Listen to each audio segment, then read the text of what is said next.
Hey, everybody, welcome to Conflict Radio. Today is August 5th, 2021, and for some reason it seems like I've got a buzzing going on from my microphone, so you guys will all have to let me know how the sound is here in the chat room. I guess let me give a shout out to everybody that's been waiting. Mr. Fox, Darn, ML, I see, I guess that's it. Max Mason, Eliz Sabiu, and Davy Jones Locker is here. Welcome everybody to Conflict Radio. I guess people will start coming in now that we're live. Here they come. Here everybody comes. Hit that like button. It helps with the algorithm.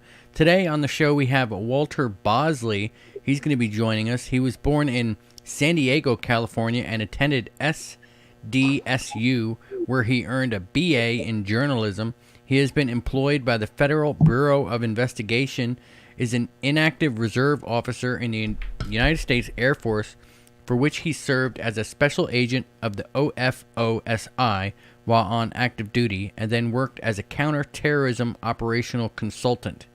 He's an investigator of historical occult mysteries and paranormal UFO topics, author of pulp fiction novels, and a screenwriter who has appeared on History Channel's Ancient Aliens, Gaia's Beyond Belief with George Noory, and has been published in WEX Magazine. Walter, thanks for coming back to Conflict Radio. How you doing today? Well, pretty good. It's good to be back. Nice talking with you again, Michael. Man, we had such a great conversation last time. I couldn't help but get you on again.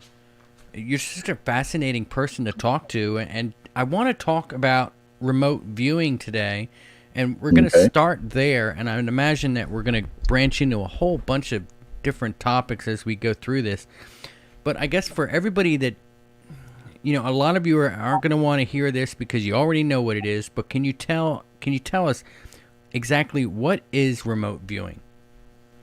Well, it's essentially a method wherein you use a protocol to remotely see or gather data on a given target, which usually is blind. It's camouflaged by a number, and this uses the inherent human psychic abilities, right? It's one of those psi things. Yeah. And there are various processes, various protocols. There's people out there that know a lot more about it than I do, even though I've dabbled in it a bit myself. I was taught a particular protocol. That's the one I was familiar with, but I very soon learned that even that one, only part of it was necessary to achieve results. So it's a very interesting method to choose the right words here. The protocol is intended to kind of make it to where anybody theoretically can apply the protocol and do the thing, as they say. So how did it start? Like who first did it? Is this go to that movie, like that goat movie or whatever? What was it? What was that goat Men Who movie? Stare at Goats. Yeah. Yes. Is that is that pretty much it? Well, that's inspired by, of course, the Army operation, which you've heard the names, Joseph McMoneagle and Lynn Buchanan, and of course Ed Daines is in the mix there.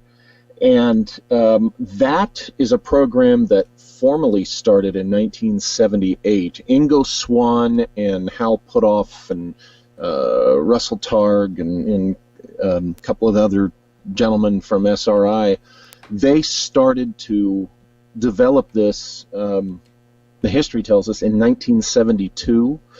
And there was a gentleman named René Warcollier in France, in Europe, who dating back as early as, I think, the 1920s and 30s, he was actually developing a method which is very much like remote viewing. It used multiple viewers, so to speak, spread out geographically, and you would have one team focusing on a given target and attempting to, by focusing on that, you'd have another team attempting to receive psychic transmissions, and they would even use drawings and sketches of what they thought they were receiving. It's very familiar to anyone who is familiar with modern remote viewing, and War-Collier was indeed an inspiration for Ingo Swann and Hal Puthoff and them, who I mentioned before, who were instrumental in developing what became the Army program. In my research, what I found interesting was that the writer, Jack Finney, science fiction author, famous for writing the book that the film Invasion of the Body Snatchers was based upon in the 50s, he is also well known for his time travel stories. And in 1970, he'd been writing time travel stuff for a couple of decades, and in 1970 he publishes a novel called Time and Again. And in Time and Again, there's an individual who is recruited into a secret military experimental group in which they put prospective time travelers in a room that replicates the historical period in which they're supposed to be traveling to. Okay, in the past, they dress them up in the clothes of the time, they surround them with the trappings, and using the power of the mind, the main character is able to cast himself back into 1880s New York from 1970. And what's very interesting about this is when you read the book and you read the description of this unit, it's very similar to what the Army started doing in 1978. So I have wondered personally if, how influenced possibly by Jack Finney, that Puthoff and Ingo Swann and them, and particularly the guys, by the time they, where did they get the idea for this Army unit? That novel had been published in 1970. Did Finney influence them? Was Finney a student of War-Collier? And I personally find this interesting because, personal sources, and I've talked about this and written about this, I had one source that told me that, the unidentified they, meaning the government or whoever, had been fooling around with looking through time since the 1890s. So here we have all this stuff happening with the remote viewing unit, right, starting in the late 70s, and before that, War-Collier. So, I think somebody using this idea of remote viewing, has been fooling with this for over 100 years in different ways. All right, so I guess as I mess around with the sound, how's that, everybody? That's a little better, right? Seemed like I got the buzz to go away just a little bit. It's still there. I think I need to get a new board is unfortunately where we're going to have to go here. So any super chats today would be greatly appreciated so I can get a new board.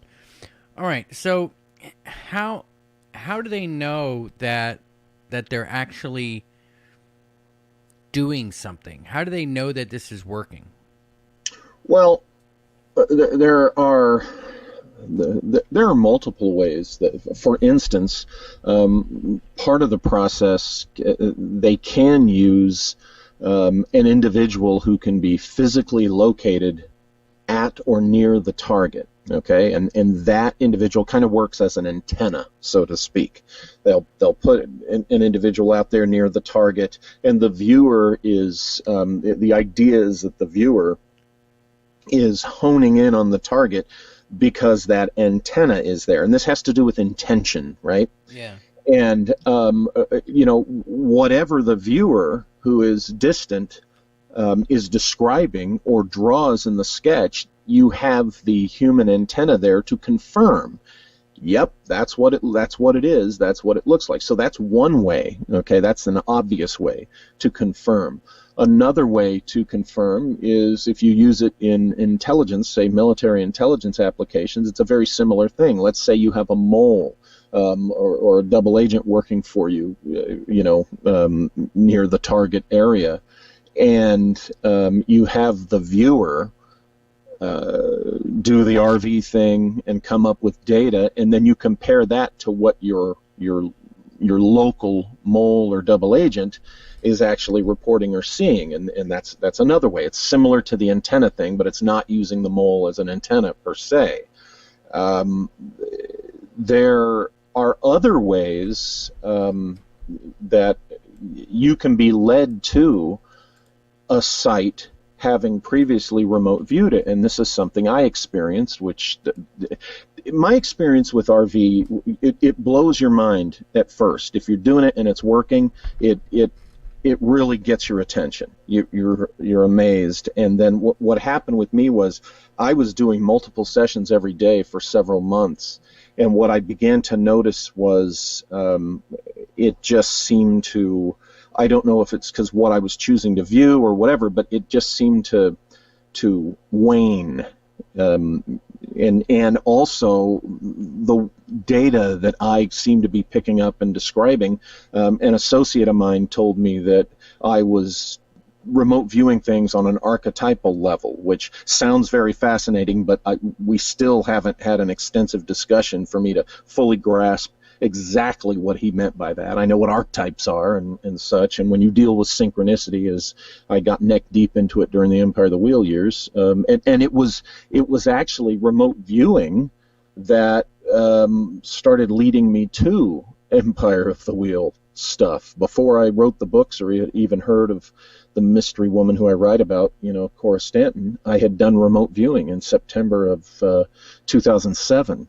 And I viewed this, I ended up with this particular shape, and it was not a common shape, not unfamiliar, but it was just this particular shape.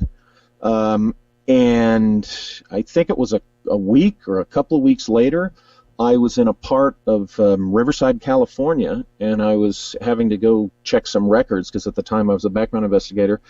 And I approached this building, and maybe I come out from the cover of some low trees, and there is a clock tower standing in the middle of a fountain. And the clock tower is a modern kind of sculpture, and the very shape that I had remote viewed is the shape of this that's dominant in this clock tower. And I had never been there. I don't recall ever having been to that or around that clock tower. And yet I had remote viewed this exact shape a couple of weeks before. And the clock tower, after it had been built, had been subsequently, it had been, what the word I'm trying to say, it became a memorial for two police officers who had been ambushed and murdered in Riverside, California, years ago. And there was kind of Empire of the Wheel data in that case, that ambush case and stuff. So what I'm trying to say is the stark, unexpected thing was the fact that I had remote viewed this shape to begin with, and then on top of that, when I started looking closer at the object and its associations, there emerged further data that was part of what led me to this weird Empire of the Wheel thing that I ended up writing 3 books about over the course of 7 years. So again, this came to me through messing with remote viewing. So all right. That's one way of proving if you're getting results, is if you view something and then you find yourself in a place you've never been before, and there's the thing you've viewed, right? Yeah. So can they go back and forth in time to view, or can they only view like the present time?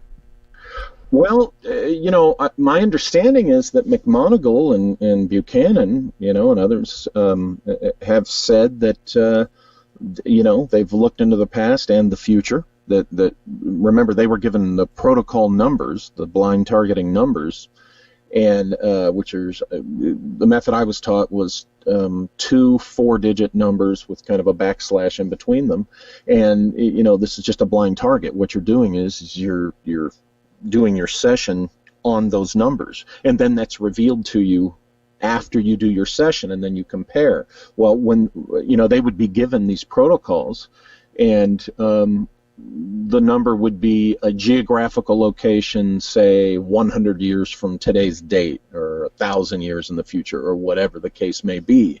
And they claim to have, got results. Now, personally, I think there probably is something to that, because I think on the subconscious or the psyche level in the human consciousness, I think we can tap into the time-space stream, so to speak. So personally, I do think it is possible to look through time using remote viewing, or some form of remote viewing type of method.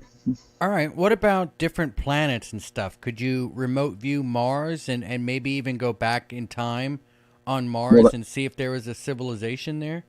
Well, I think that's one of the things that McMoneagle was assigned to do, and I'm pretty sure he talks about that in detail. When you say that, when people bring this up, what I think about is the research of John Brandenburg. I'm wondering, okay, I would love to know if they would use his timelines and somebody remote view Mars to see if they could possibly confirm if there really was a civilization there at the time he hypothesizes that it was destroyed. That would be interesting. And for all I know, I mean, possibly McMoneagle, his data, or whichever one it was, him or Buchanan, did just that. They might have seen what was on Mars a long time ago, and I think McMoneagle was given some target like that, looking at Mars in the ancient past. All right, let me give a shout out to Vash Wolfwood for the super chat. I see that they're just flying in now. Ian, myself, thank you. Benjamin Clark, he says, "Hey, I got to go to bed, and I'll listen tomorrow. If you can, ask about Major Ed Dames, the guest on Coast to Coast AM, and his opinion. Thanks for the show." So there you go. Have you heard of Ed Dames? Well, yeah. The method, it's really interesting. The man who taught me remote viewing, I was first told about remote viewing in 1986 by my uncle, who was my mentor. Now, he didn't use the term remote viewing. We went outside to his car, his van, and he had to get something out of there. And we're standing out there on the sidewalk, and by this time, he was openly, talking with me about, going to work for Uncle Sam and such. And he pointed to the low hills here at the foot of the San Bernardino Mountains and said, "You see that hill right there nearest us?" I'm like, "Yeah." And he goes, he said, "Someday you're going to be taught how to be standing here on the street and throw your consciousness up on the top of that hill real time, and you'll be able to tell your team what you're seeing, who's up there, and what all's up there." And at the time, 1986, I'm like fresh out of college, and this is all sci-fi amazing stuff, right? This is beyond James Bond stuff, and this is 1986, and he had a career in Army Special Ops, and then went into the intel community and stuff. So he was in that community, and in a section of the Army that would have known about the remote viewing unit, very likely. But in 1986, of course, that was still a very secret project, and he didn't use the term remote viewing. It was about 10 years later or so that I first read one of the first books that came out. That's when the public was really learning about it, in the early 90s.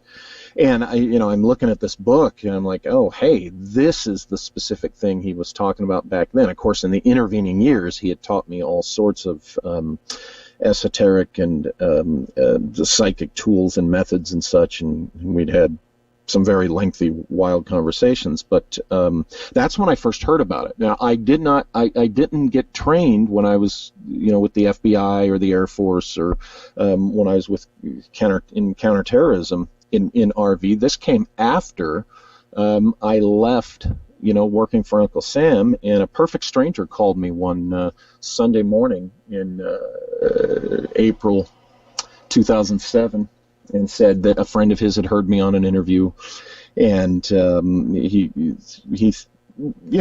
called me up, just wanted to chat. We talked for over 3 hours. And during this, he said, hey, you know what? I think you'd be a good candidate to learn this remote viewing stuff. He had been in naval intelligence, he said. And so he told me he wanted to send me some discs, and he did. And essentially, it was the Ed Dames method that Ed Dames was, shopping around out there. Oh, really? Yeah. And there were 12 steps in the method. Okay. And they're actually talking about this in the military. What? You said that the dude was with Navy intelligence that was giving you the... he had been in naval intelligence. He wasn't at the time that we met. He had been in naval intelligence. He said not at the time he called me. He'd been out of the Navy for, as far as I know, he was out. That's the other weird thing about. Well, I mean, are you ever really out of Navy intelligence? Or any of the other stuff? So I first started. I kind of looked at the stuff, but then we had kind of a family crisis occur, and my dad was in the hospital, almost died, that kind of thing. So I was distracted for about 3 months, and then down the road I picked it up again, and I took to it. I just started doing the protocol, and I was amazed at the results.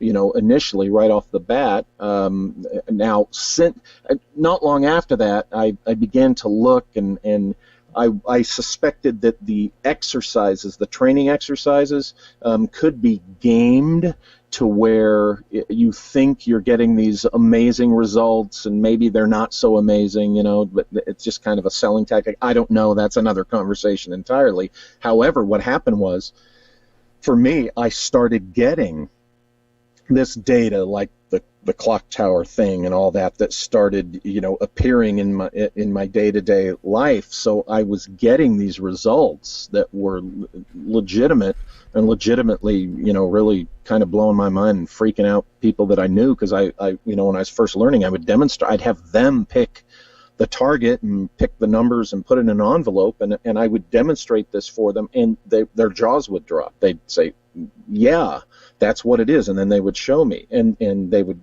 say, how did you do that? This is freaky. I'm like, I'm just applying this protocol.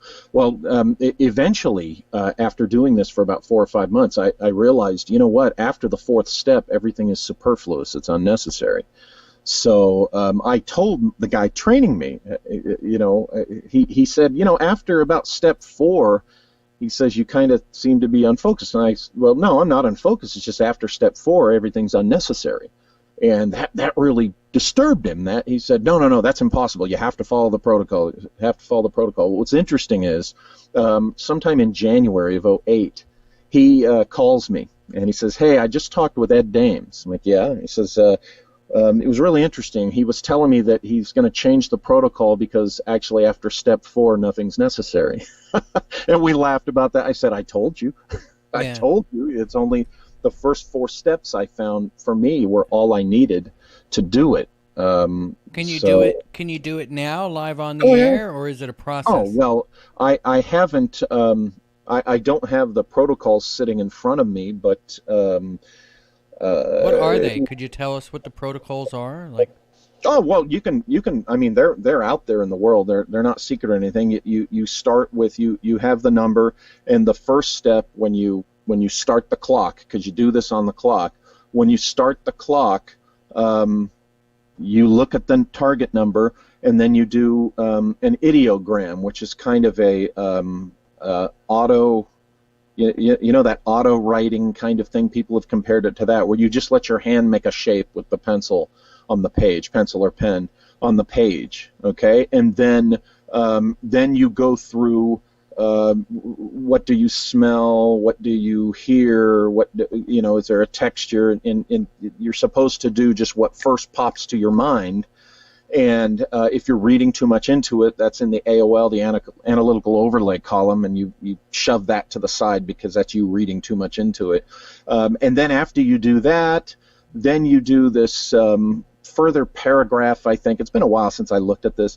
You do this further paragraph of describing just your first impression, and then you do a drawing, And in the drawing is a little bit more specific, of what the target is supposed to be, and the shape in the ideogram is technically will show up in the drawing you do.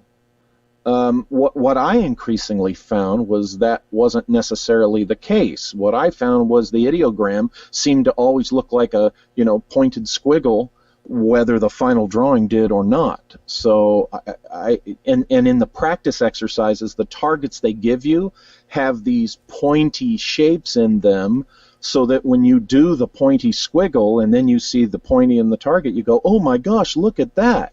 But then the more I did it, the less that ideogrammatic scribble meant anything to me. And what seemed to mean most to me was the data in the following steps and that drawing. It seemed to be, just the focusing and the so is number it possible? Is it possible to do a live on-air broadcast of remote viewing? I mean, can we set that up for one day?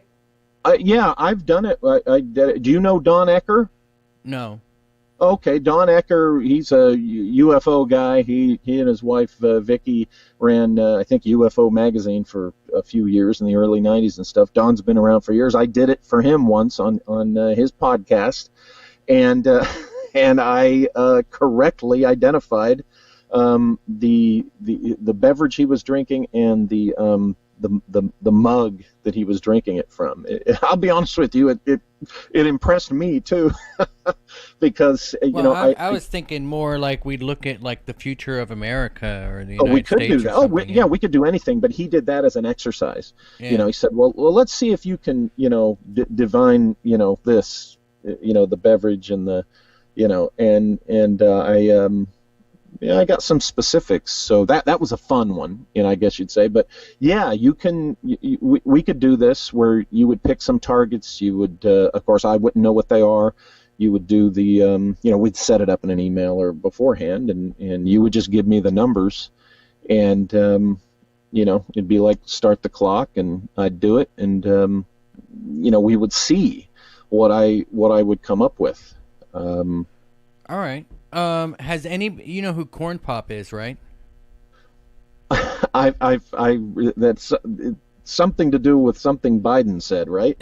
Yeah, because Corn Pop's a bad dude, right? Yeah, All right, I think we've talked about this before. So you could remote view back to the time and see Biden and Corn Pop have their confrontation. Hypothetically, you could, yeah. According to the theory of RV. But remember, there's people out there that do this a lot more regularly, than I have, and that might be a better demonstration. I'm definitely willing, because I'm always willing to, see where my skills are at a given time. So. Maybe we can have a show, like we'll schedule it in the future, where we'll remote view Corn Pop right here on the air for everybody, because it's kind of our thing here at Conflict Radio. Everybody loves the Corn Pop questions, and we talk about Corn Pop all the time. That'd be fun, yeah. And then you could throw some other, more esoteric ones in there, like you said, what's going on Mars 1,000 years ago or whatever. We could fool with that. Yeah, but, Mr. Fox says Corn Pop and Biden was the duel of the century. All right, so let me ask you this: you've been in the FBI, you've been in the Air Force, you've done all of this counter-terrorism stuff. Have ever, in an official capacity, has the military or FBI or anybody that you know mentioned remote viewing to you? Well, officially. No, my before I was working for Uncle Sam, like I said, my mentor told me about it. The closest I came to them overtly wanting to develop skills that are in this realm was when I was with the FBI, and I first went into counterintelligence, and I was in my first essentially spycraft training class for physical surveillance, discrete physical surveillance, when I was going to be on the undercover surveillance team. And they get into the whole notion of the gut feeling and the sixth sense, and they talk about it in terms like that. They say, look, you do surveillance enough, it hits people at different times, in their career doing surveillance, and they say that you do it long enough, you do start to develop a sense for, what's the... I'm sorry, the word is escaping me. Essentially, it means, making a good guess as to what the person you're following is going to do. Yeah. Okay, and I discovered that early on that they're right. But that was a combination of what are the options the person could do, but then that whole gut feeling, the gut feeling thing really came into play for me personally. I have always been able, because I continued doing surveillance, was a main part of everywhere I worked and whatever job I had in that world.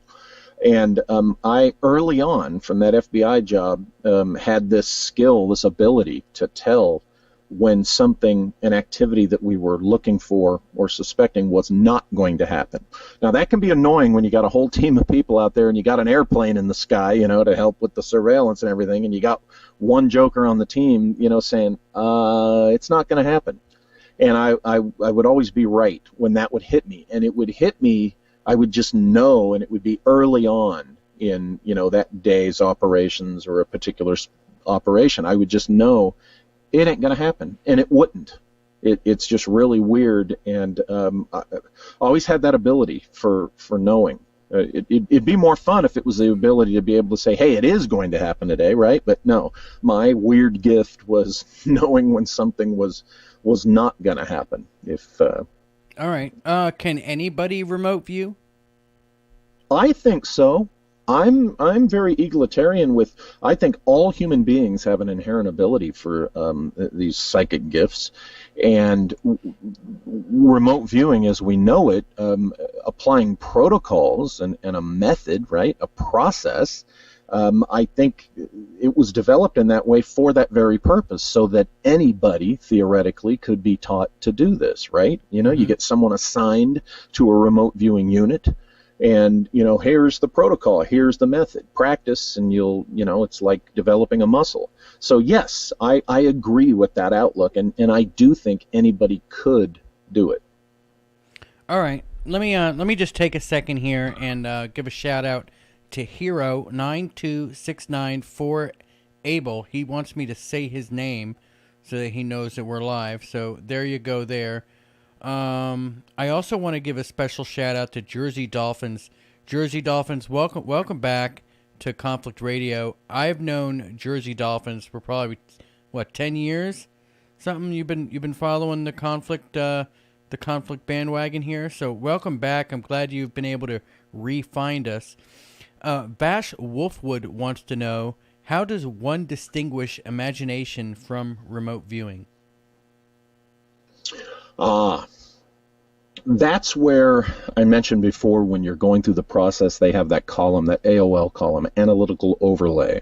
And that's where you put the products and the conclusions from your imagination into that column. And they teach you the difference between what is analytical overlay and what is supposed to be truly objective data.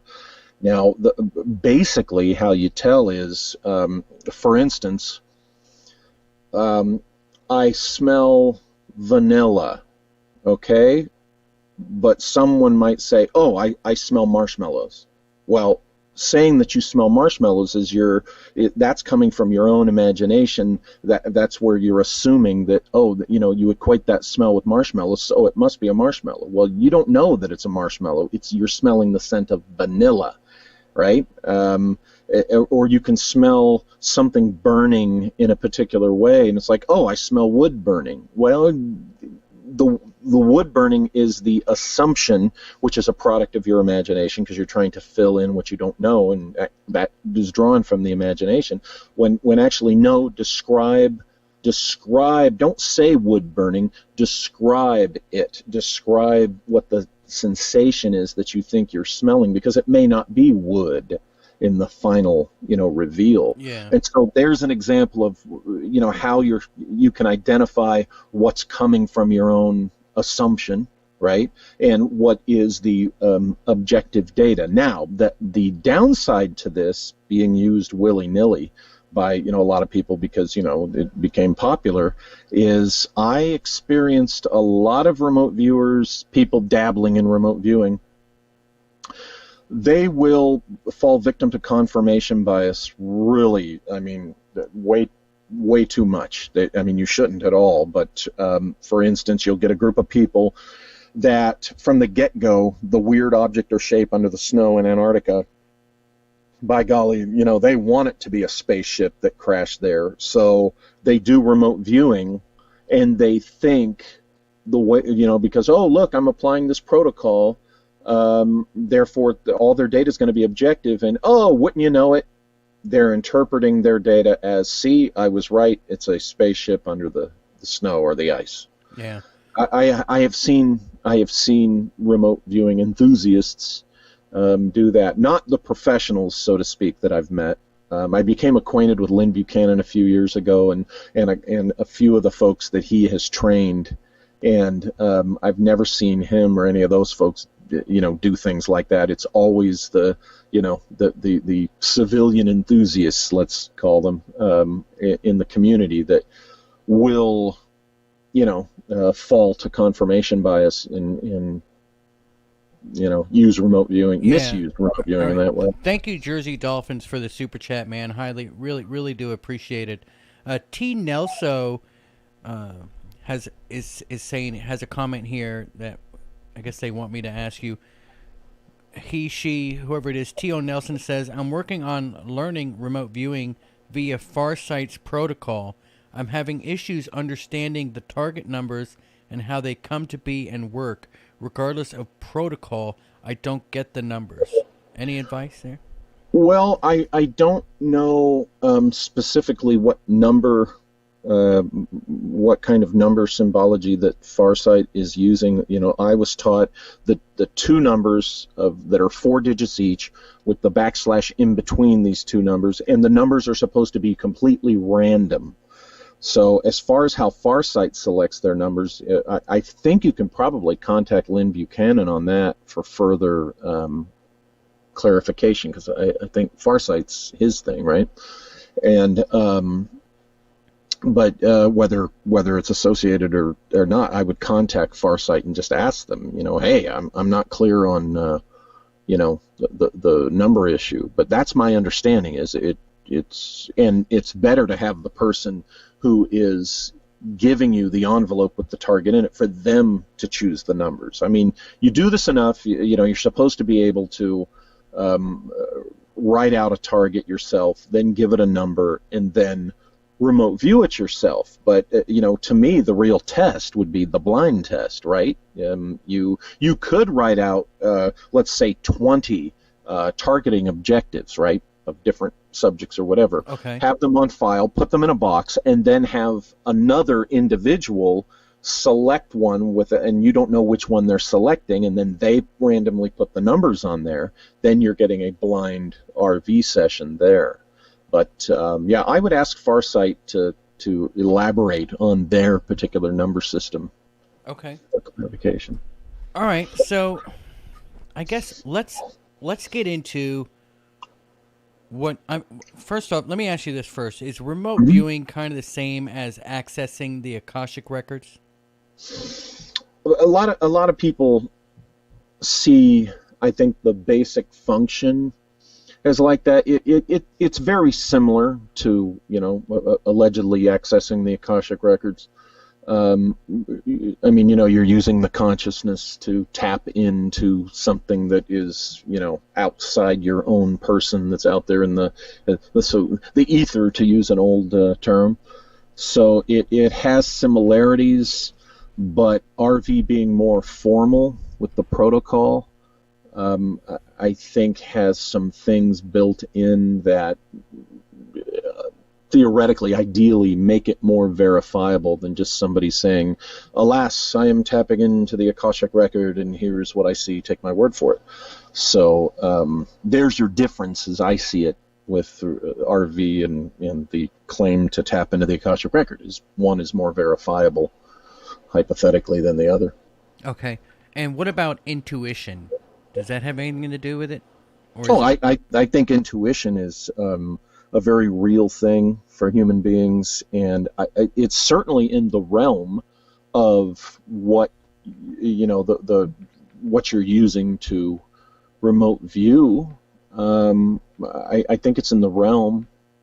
Now intuition, though, seems to be one of those natural tools that is associated more with it's kind of a subtle distinction. Remote viewing, you're trying to objectively identify a fact, right? Identify an actual thing, okay, that's camouflaged to you that you're not seeing. Whereas intuition is a tool that serves you to make a judgment about something, a judgment in the moment. And judgment is more in the realm of that analytical overlay where RV is concerned. Whereas intuition is very useful. It's a lot of times in survival, in basic survival or understanding a difficult situation. It's not exactly the thing you want to tap into, or you're tapping into, I should say, when you're trying to do RV. From my perspective, that's the distinction. All right. What about like getting high or doing mushrooms or something? Does that help you remote view? I am not. I don't. I've never used such methods myself. In fact, I'm, former federal agent and all that. I'm a big nerd. I mean, there's questions that they're asking in the chat room, so okay. I figured I'd throw it out there. I just had my first. I've had my first experiences with. I started using edibles because, I was diagnosed with cancer last year. I went through cancer treatment. I'm all good. I'm all clear. Got through that. But for the first time in my life, I started ingesting THC, and I do it through edibles. I still have them. What's interesting is I noticed, I've made my observations on, okay. Have you remote viewed while you were on the edibles? No, I haven't yet. Well, you should try it if you still have it. Yeah. I've noticed, okay, this is what it's like to be high on this stuff, and obviously everybody learns the differences between, there's the alcohol buzz and then there's the high on this, that, the other. Now, I did have, and I've written about this, and I don't know if we talked about it last time, but I did once do an accidental overdose on guarana seed extract through energy drinks. There was a particular energy drink that it was a diet one, and it was one of the few that I liked the flavor and gave me the energy kick that I was needing back then. This was around 2010. This was in 2010, and there was a period of about 2 weeks where I was drinking 2 of these, and they were tall boy cans. So I was drinking 2 tall boy cans of this stuff a day, and about 2 weeks into that, 2 of these a day, I woke up one morning with vertigo. The whole house was spinning. I had to crawl if I had to go to the bathroom, and I spent 3 or 4 days really doing nothing but laying still on the couch, drinking water, eating crackers. And the first night on this, the first or second night on this in my system, I had the most astoundingly vivid dream. And in this dream, I heard this sound. It was kind of musical, but it wasn't music. And it was the most wonderful sound I have ever heard in my life. And I would love to hear this sound again. I'm not willing to overdose on guarana seed extract or anything to do that, because the vertigo was not fun at all. And it was later that when I did the research, I was able to, the vertigo stopped, I was able to get on the computer. It was later that I learned that it was the guarana seed extract that had caused it. And all right, let me give a shout out here to Jersey Dolphins. Just became a member of the channel. Remember, guys, you can always become a member of the channel. There's actually quite a few episodes and things in there that you can only view if you're a member. So congrats on joining up. Let me ask you this. First off, sure. Vash Wolfwood says congrats on kicking cancer's ass. Oh, thank you. All right. Thank you. So I thank the oncology department at my hospital very much for that. They're the ones that I think made that happen. But thanks.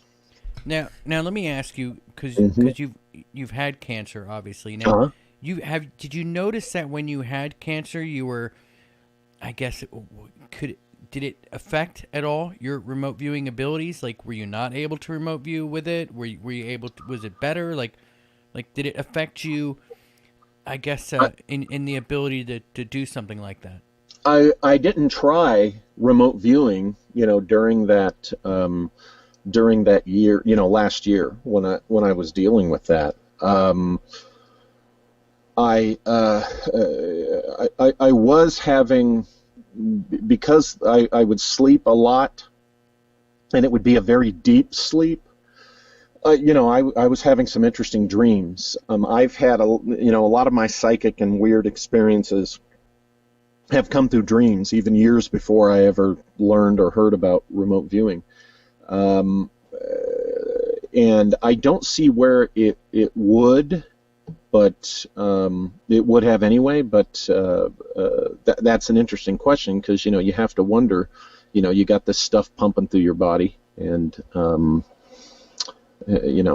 wonder how that's going to affect you. I was just curious about if that could have, maybe you weren't able to do something.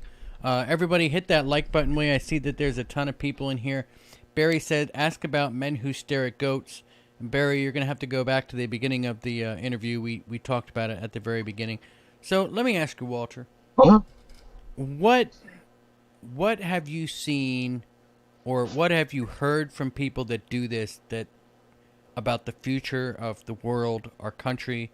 Where are we going? Well, as you can imagine, there's a lot of doom and gloom in that regard. There are people who have stated what they've remote viewed, and they see the fall of the country. They see various social revolution. They see war and stuff like that. And this is in a general sense. You get a lot of that. Now, the problem I have with that is I have a gut feeling that that's a lot of what they call themselves analytical overlay. Are you familiar with the Ray Bradbury story titled The Toynbee Convector? No. The Toynbee Convector, it's in a nutshell, it's a story about, and I got the pleasure of hearing Ray Bradbury tell this story live at a speaking event that I saw him at years ago. And essentially you have this old man sitting in a wheelchair, and it's the near future, and the whole world is watching, because they're expecting to see him his younger self, to streak across the sky in his time machine. And because when he was younger, he had built this time machine, and then one day he comes out to the world. He says, I've done it. I've traveled to the future. We conquered war. We conquered disease. We conquered our social ills. The future's a utopia. It's wonderful. We did it. We can do it. And so then the world goes on to building this utopia, and they conquer war, and they conquer disease and all the social ills and stuff. And then we come back, here he is as the old man, and they got the news cameras, and everybody in the world is watching and waiting, and nothing happens. He doesn't streak across the sky, and they're going, what's going on? We're supposed to have seen him. And they turn to Toynbee, and he smiles and he says, I lied. And then he explains, my time machine didn't work. I realized that, but I thought our last hope, would be if I told everybody it worked, and I told them that we could do it.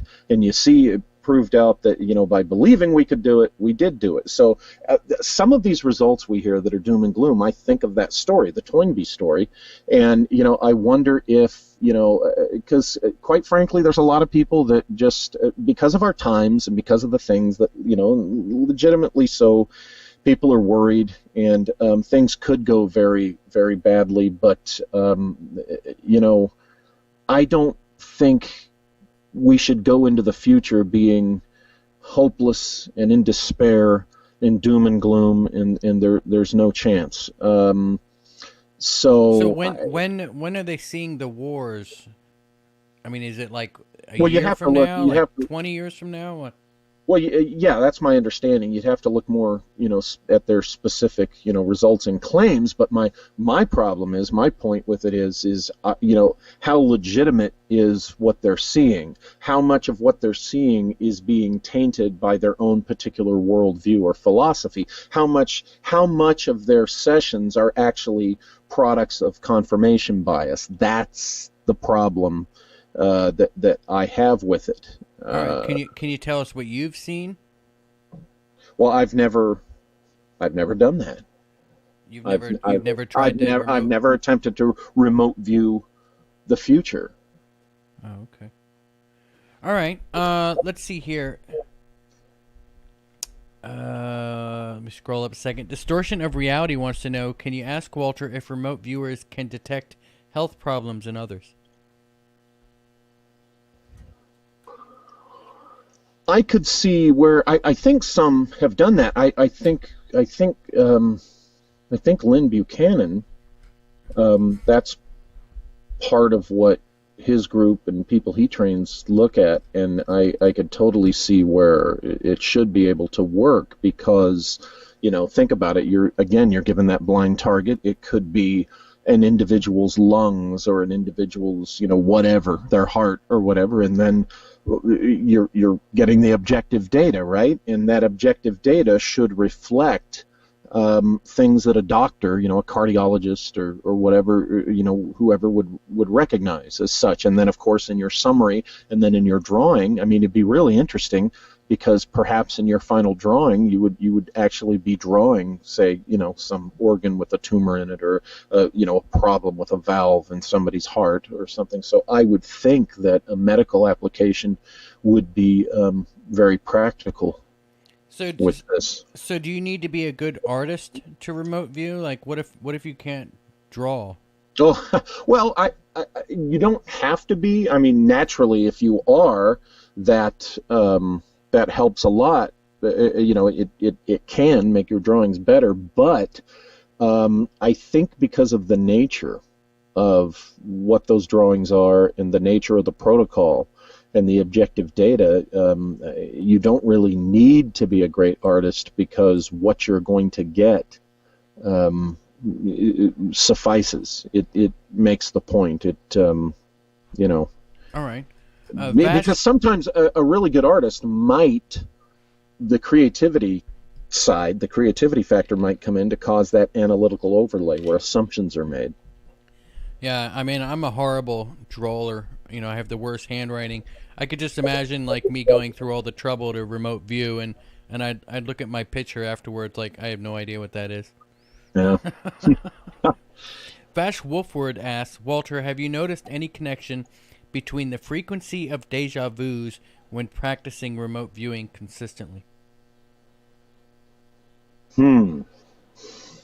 That's an interesting question, because deja vu is we all experience that. Certainly I have, and I have personally, I lean towards the deja vu experience being possibly, you turn a corner in a place you've never been before, and there you're familiar with it. I tend to equate it with past life kind of data, or let's say or ancestral memory. Let's say you have great-great-great-grandfather, and he lived or spent some time in a place that you have never been in before. You go there, and suddenly you're awash with all this familiarity, and it's not that it's from your past life. It's that, just like hair color, eye color, facial features we can get from past ancestors. Perhaps we can get actual experiential memories also, and that's what you're experiencing. That's what this deja vu could be, is an actual ancestral memory because your great-great-grandfather visited there, and that's somewhere in all that chemistry of your brain. So there's that aspect. I think maybe to better answer the question, would one recognize it as deja vu if you're observing a place or something relative to an RV session you did? You might not interpret it as deja vu. That's why this is a good question, because I'm wondering if I had deja vu experiences that I wasn't identifying as such, relative to RV targets, and such, but I wasn't recognizing it as such because I was assuming that the familiarity came from the remote viewing session. So that would be a foundation for a good series of experiments. All right, so Barry says here, what about them kids in that believe they were somebody else in another country, and when they go there, they even know people? I think memory is in DNA. So basically, I think the question kind of boils down to, is remote viewing, if memories are in our DNA, is remote viewing just a way of accessing our memories that are already stored in our own body? Well, it could be a way to do it, but it's not just that, because remember, when remote viewing is you can aim that at something completely outside of yourself and your own experience.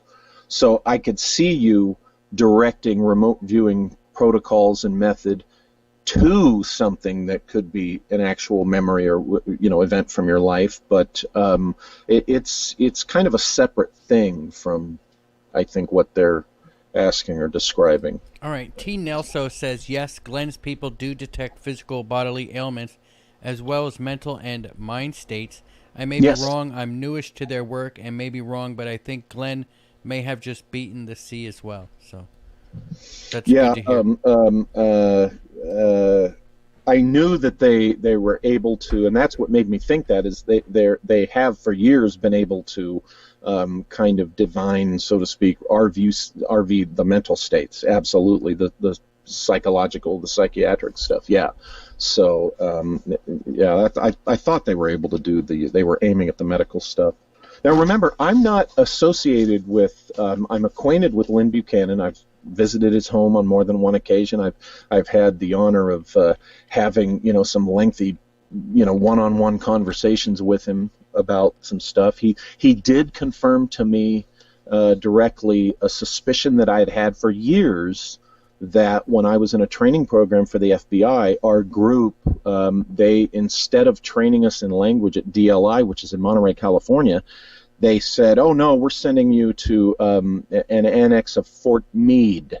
And Fort Meade, of course, is where the Army, remote viewing program was. And long story short, I had reason to believe for years that our class might have been some type of RV target for such, and Lynn confirmed that to me, that indeed it was. He was able to, he knew details about individuals, and one particular individual, and the building that you see in one of the early books, that kind of low barracks-looking building that the Army project was in. You could see that from the building this FBI group I was in was training. I mean, we'd be out there on break time, and you could look through the trees there, and there was that building. And then when I saw a picture of that building associated with the the RV program, it made me wonder even more so. But that's a whole long story. But basically, Lynn confirmed that for me. So even though I was never in that program or whatever, I have been kind of a training subject, and that's what he said it was used for. It was to train personnel. We were just a group of students there learning Russian, and we had no idea, at the time this was going on. And that's why they took our class to Fort Meade. It was kind of a deal with the Army via the NSA. It's like, hey, we got this thing going on. Could you send your people to our training thing here at Fort Meade? Yeah, sure, whatever, And that's what they were doing. They were using us. There were 9 of us from the FBI and 1 NSA employee who, over the course of the 11 months, we only saw her Monday through Friday during our training hours. She didn't hang out with us, or anything like that. And she was, earlier I described, you can put an antenna near your target. She was serving as the antenna for the trainees. And anyway, I had suspected this for years, that this is what was going on, and he confirmed it. That's awesome. Yeah. So, and so I'm kind of on the outside of that, but with kind of uniquely direct connections on the perspective of it. So, and of course, as I said, I wasn't trained in this. I was trained privately by an individual, and it wasn't until I was, I had been out of my career for 2 years at that time, almost 2 years at that time. So I wasn't ever formally trained, while I was, actively working for Uncle Sam. But, All right. Well, let me give a shout out here to everybody. We sure are filling up with a ton of people in here. Make sure to hit that like button. And make sure you're subscribed to the channel. I get notices like 25% of the people that listen to the show aren't subscribers. Hit that subscribe button because you're going to miss some really awesome stuff. We got some great stuff coming up. If you have any questions for Walter, go ahead and put it in the chat room and try to put it in caps. It helps me see it a little bit better. Tony Fradson wants to know, can you remote view unwillingly? Or unwittingly, perhaps. Yeah, like by accident. Oh yeah, I think that the natural ability that human beings have that make remote viewing possible. I think what remote viewing does is formalizes tapping into that natural ability, which I think a lot of people will tell you when they learn about remote viewing. They realize, wait a minute, I've been kind of doing this all my life. I just never knew what it was specifically, and I'd never had a protocol, a process attached to it, right? So, and that comes through in those little intuitions. In the word I was looking for when I was talking about this stuff in reference to surveillance was anticipate. You're taught, how to anticipate the next move of somebody you're following. You're taught to allow that to develop. It actually begins to come naturally, and there is a bit of a sixth sense, so to speak, about that, because you get to the point where you don't have any data to indicate to you where the target's going to go next, what the next move is going to be. You just have that weird feeling in your gut that you know it.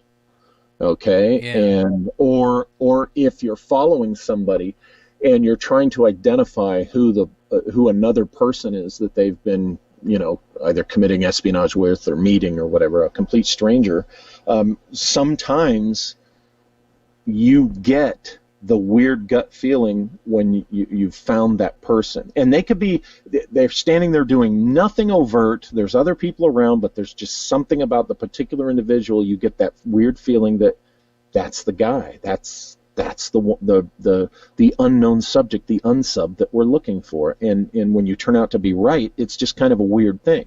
And there's no way to explain it other than you've tapped into some thing, and remote viewing is just a way to formalize that. But I personally had experienced weird stuff, like a lot of people. I'm not special, like a lot of people, since I was young, since I was a kid, and I see remote viewing again as just applying a method, a process to that natural thing that a lot of people experience. The Druid here makes a statement. It's not a question, it's a statement, but I'd like to get your thoughts on it. He says a balance between the two hemispheres of the brain opens the frontal cortex where all things are possible. It's my search engine. I present the request and wait for it to come in. Yeah, that makes sense. That makes sense to me. I get that. I'm big on a lot of this stuff. I'm big on that whole thing about, the left and right, the masculine and feminine psyches. Yeah. I write a lot about that idea, the balance of the two sides, and how that results in the exponential result, right? It produces, it's more than the sum of its parts, so to speak. I think is what's going on with that process. So yeah, I would agree with that, and that sounds like an intriguing, tool, a way to look at it, like a search engine. I like that. Yeah, T. Nelson says he thinks quantum entanglement is a huge part of this practice phenomenon. What do you think? Yeah, I would agree. I would agree with that. Right? I mean, that makes sense. Okay. All right. Let's see here. Going through the chat. Can you remote view a past event or a future event? Carmine Ganjami wants to know. Yeah, we kind of talked about that. Yeah, it's kind of both, right? You can viewing the past or the future. I think professional remote viewers, so to speak, they've done that. They talk about that. So I would agree. I would think you obviously could. You should be able to. All right, Vash, don't worry about hogging up the show. If you have a question, ask it. Don't worry. You can ask 20 questions. If you want me to stop saying your name, I'll stop saying it. Rowing to the Dream wants to know, was the Mandela effect mentioned? He just got on. So what does the Mandela effect have to do with remote viewing? Anything? Directly, no. The Mandela effect, that as we, most people know, it's that thing where there's a dimensional shift in that actual events are different from one dimension to another. For instance, the classic one is somebody famous dies in 1997, okay? And then you're looking at something and it talks about their death in 95, and you're like, no, hey, wait a minute. I distinctly remember that person dying in 97. Or the other way around. You remember them dying in a given year, and then, you're watching something or reading something and it refers to their death, like 5 years after that. But it's more than just misremembering the year. It just feels like, wait a minute, there are very specific other points connecting to the particular time that you are certain that event happened. And that's why you're certain that it happened in the particular year that you remember.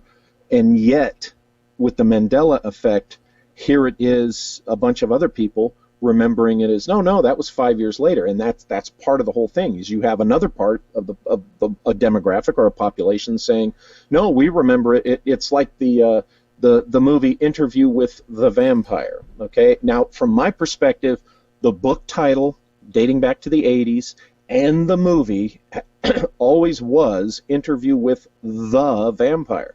There's a bunch of people out there that insist it was Interview with a Vampire. Now, on the one hand, you do have people point out where there's a lot of people slapping the Mandela effect label on, or jumping to Mandela effect, when actually they're just honestly not remembering something correctly.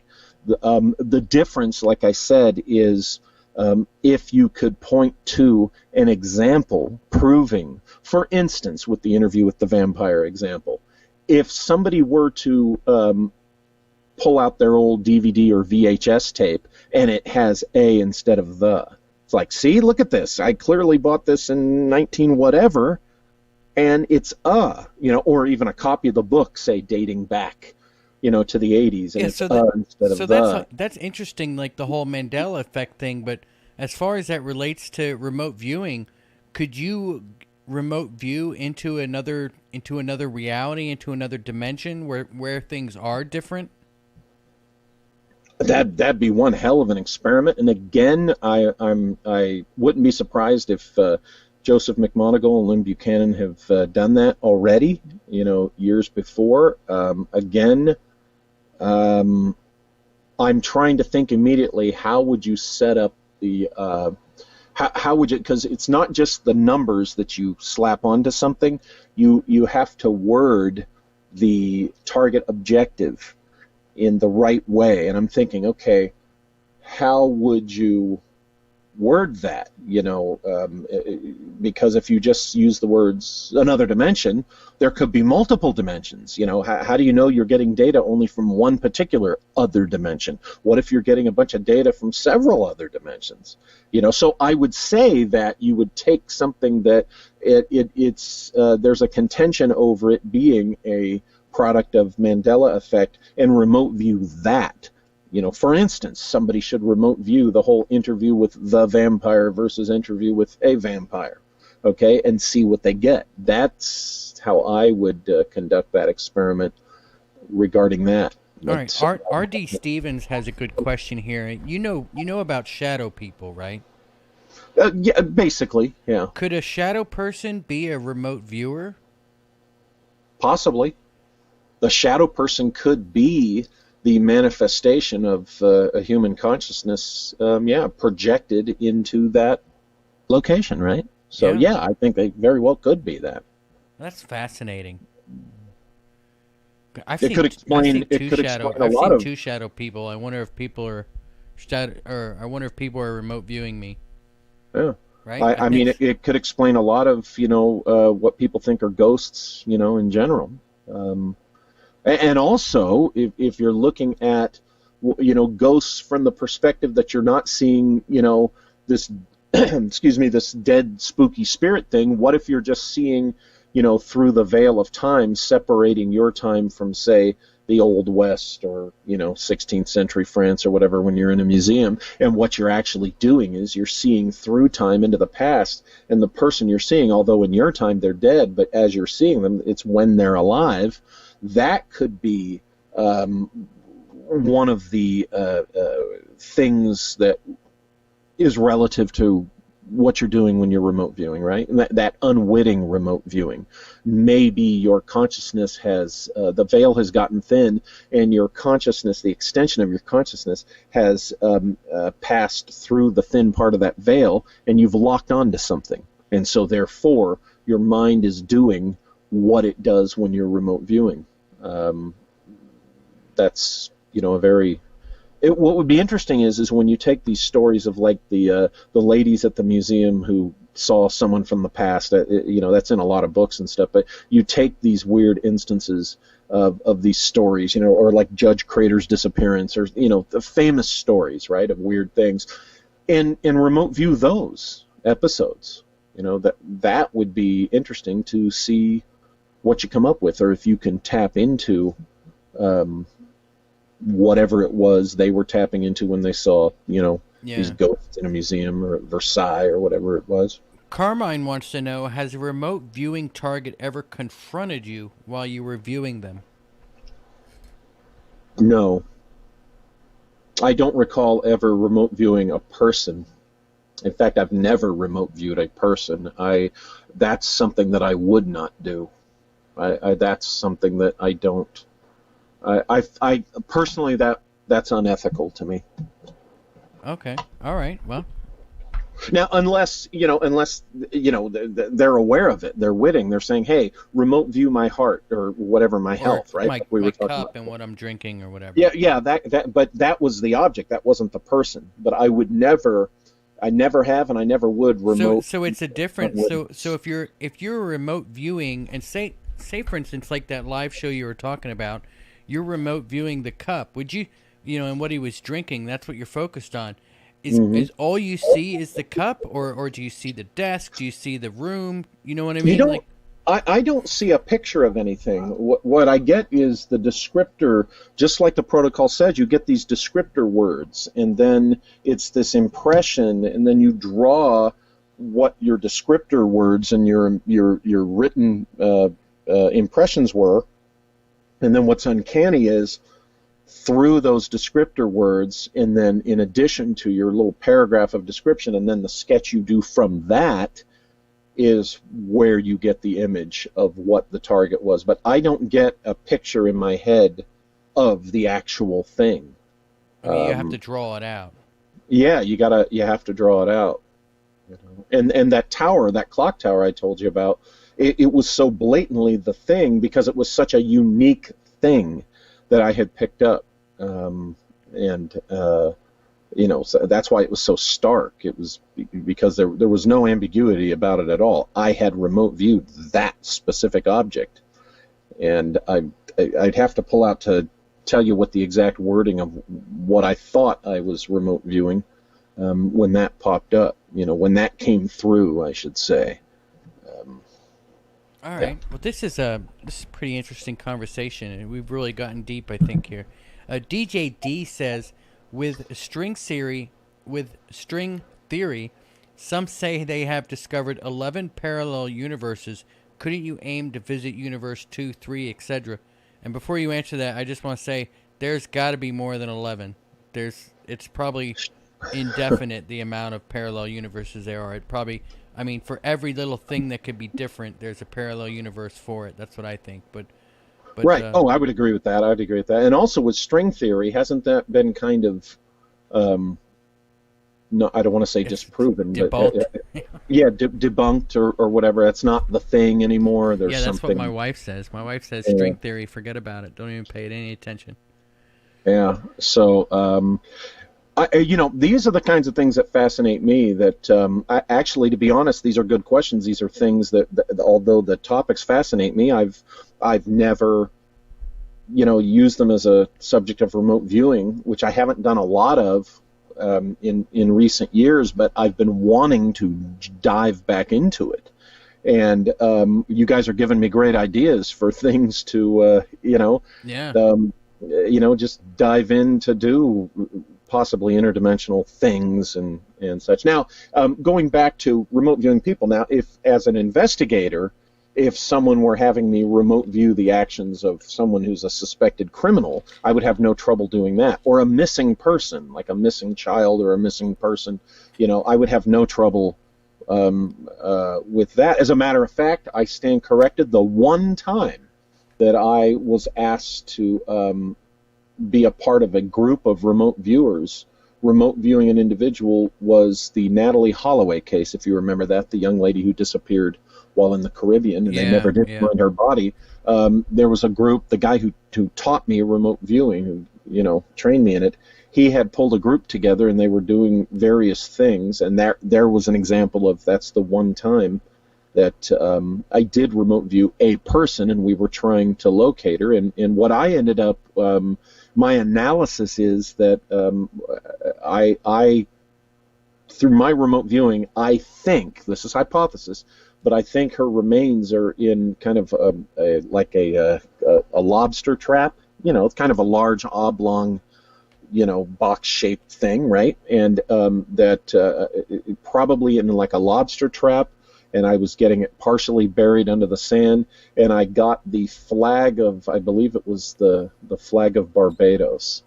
So that was what I said. I go, this would be, here's my data, my objective data, here's how I interpret that, which be, look in the waters, surrounding Barbados, or something to do with Barbados. And I don't know if they ever did. But I don't know if the authorities that were actually working the case ever considered that, but that was my thought. But that's the only time, and that's one of the circumstances that I would remote view a person. But as far as like remote viewing my kid, or a wife or a girlfriend or whatever, that's unethical to me. All right, Akram Musa wants to know: can a target sense if someone is remote viewing them?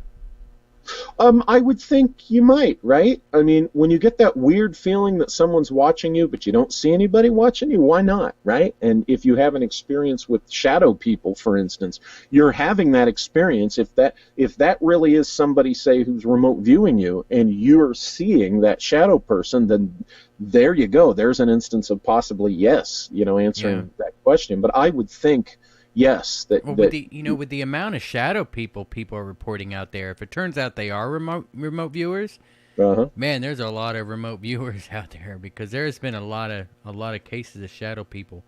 Well, think about how remote viewing, it came out, publicly, almost 30 years ago, and there's been all these little groups, and you can go online, and there's people in our community that are talking about, I'm in this remote viewing group, or there's so many people dabbling in this. That might also tell you how many people don't give a crap about the ethics of remote viewing people unwitting. I have no, believe me, I'm not naive. I'm sure there's a ton of people that have learned these protocols, and one of the first things they did was to remote view an unwitting human target. I just personally, I wouldn't do that unless I was on some type of criminal investigation or trying to find a missing child or missing adult. But just to remote view to see what somebody's up to, you may not like what you find. So yeah, that's the truth. All right, I've got a question here that asks, can you remote view inside a remote viewing Inception kind of deal? That's interesting. Right? Never thought about that. Again, the people that this is their main thing they do could probably answer that question a lot better. I would go to Farsight and ask them. All right. ML wants to know, what are the guest thoughts on Edgar Cayce, and did he ever remote view Atlantis? I definitely think there was something legit about Edgar Cayce, and I do think Atlantis. I'm a great nugget of truth guy. Okay, I do think to the story of Atlantis, I'm personally convinced there is a nugget of truth. There was this lost civilization, and so forth. And because I think Cayce and his gifts were legitimate, I think yes. I think he did. Now, as far as a lot of the specifics that he talks, that could have been his own analytical overlay. That could have been assumptions from his imagination. There was a nugget of truth he was picking up, and the extrapolation of that might have been not exactly accurate. That's up for the individual to look at his data and decide for themselves. But I think Cayce was valid. Yeah. All right. T. Nelson says, so as opposed to remote viewing, you're remotely utilizing all of your senses but viewing. Right? Isn't that interesting? Yeah. You're technically not you're looking, but you're not looking with like your eyes or your mind's eye, right? Yeah. I mean, it's kind of there. Now, again, a much more seasoned, professional, dedicated remote viewer might say, oh, that's BS. I see it in my mind all the time. But my experience and my understanding is you have to be careful with that because that can be analytical overlay, right? Yeah.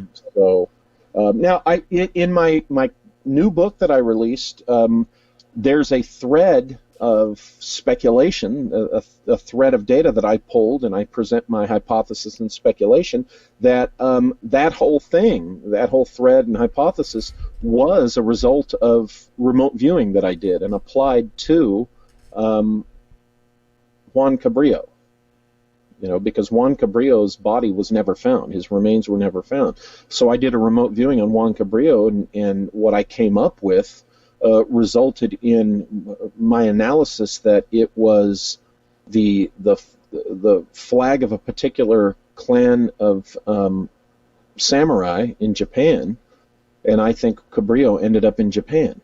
And that's a hypothesis. I could be wrong, but it was one of those rare times where, in my work, where I commit to presenting a hypothesis, which now I did follow up research, and I did find, what I got in the remote viewing when I did the follow up research, I found the data relative to the samurai clan that backed up the particular image that I was going for, that I had remote viewed, and then the further historical research told me that they indeed had this temple that honors foreign-born warriors, who might have been honorary samurai, and the dating and everything.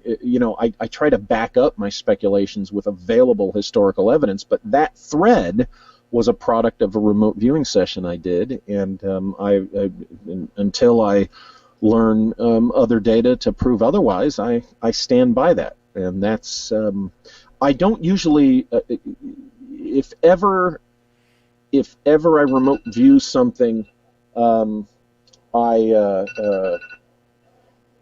that our time up? Is that our time up timer? No. That was an alarm for something else. All right, good. You got a few more minutes. Yeah, oh, yeah. I got right. time. So, I never try to do something solely on, oh, I remote viewed this, so, therefore I'm confident that, no.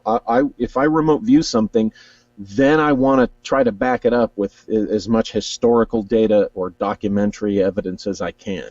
I never just fly solo on remote viewing data. Remote viewing data, that's like a lead, an investigative lead.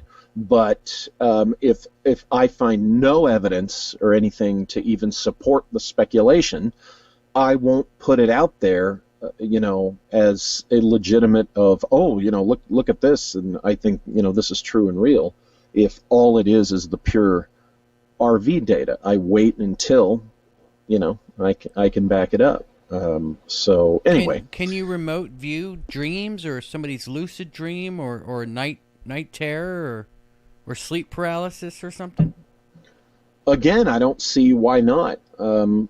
That's another great idea. Thank you, guys. All these questions are great because it's great ideas for anybody, who wants to run that experiment. Any of you out there that are practicing with a protocol, do this same thing yourself. I'm going to do this. Some of these questions, I'm going to do this to see what kind of result. Yeah, because that'd be interesting if you can actually get a picture of their dream or something, right? That'd be awesome. Yeah, or your own, you have a weird dream. It's like, okay, write out the target objective, in the right nomenclature and all that, and then have somebody slap a number on it, and do it and see what you get. All right, Hugh Godarn wants to know, can you remote view places like the North Pole? Sure. Now, geographical points are one of the main original objectives that they does developed. Does there have to be a living thing there looking at it for you to be able to see it? No.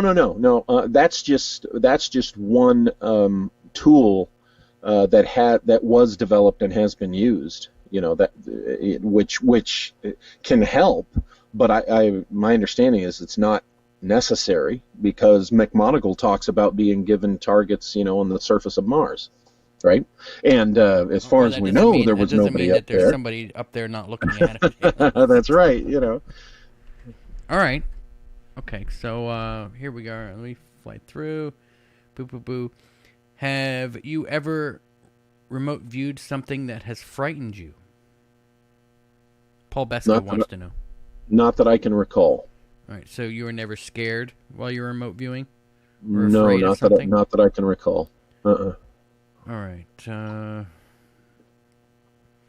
ML wants to know if you can remote view the origins of the virus.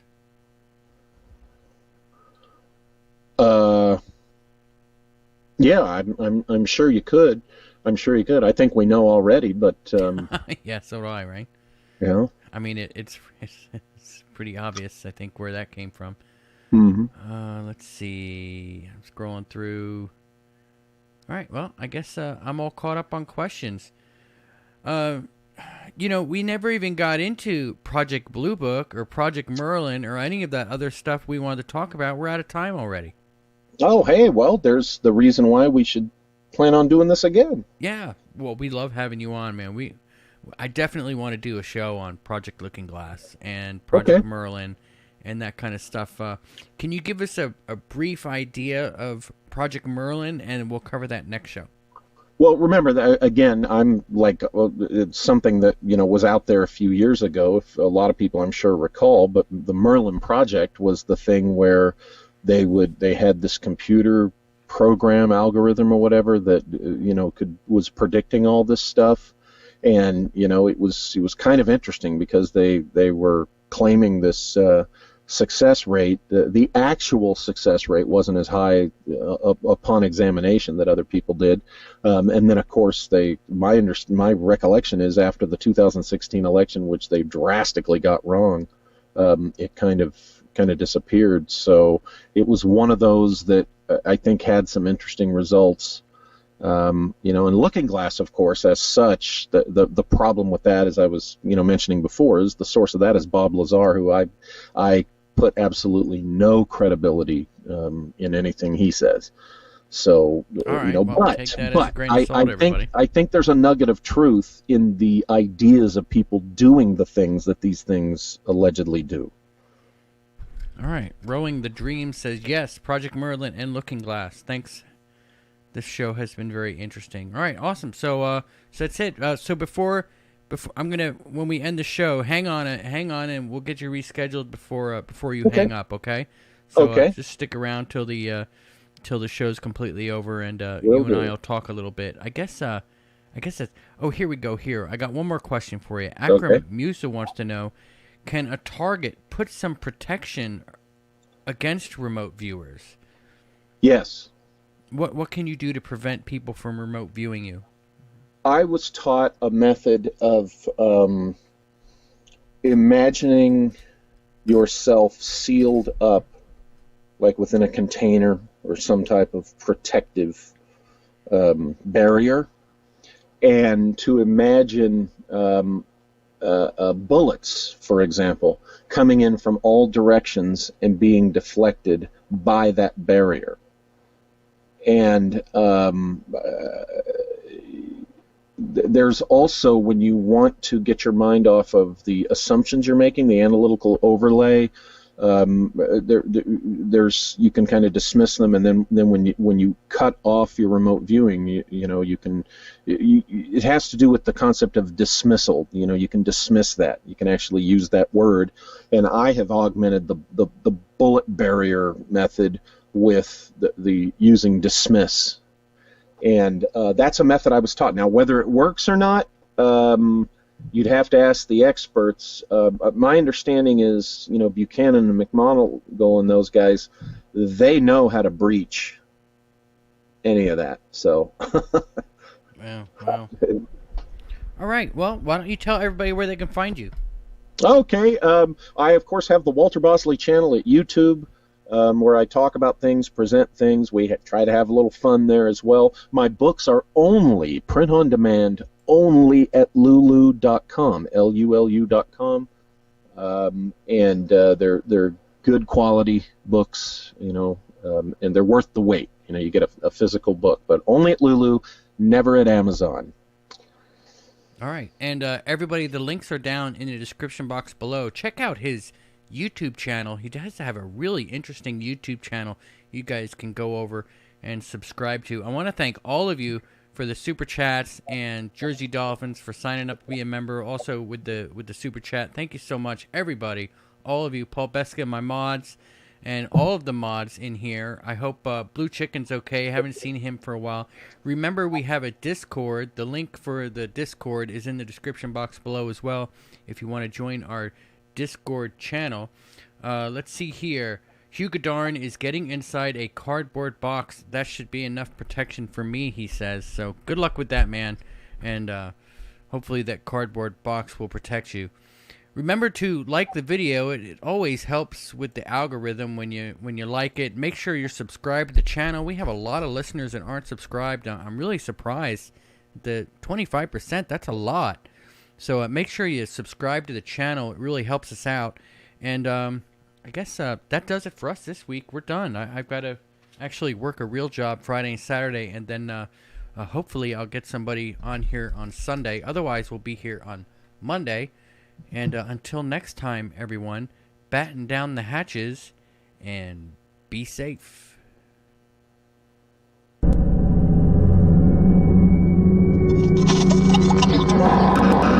Some aircraft that were cleared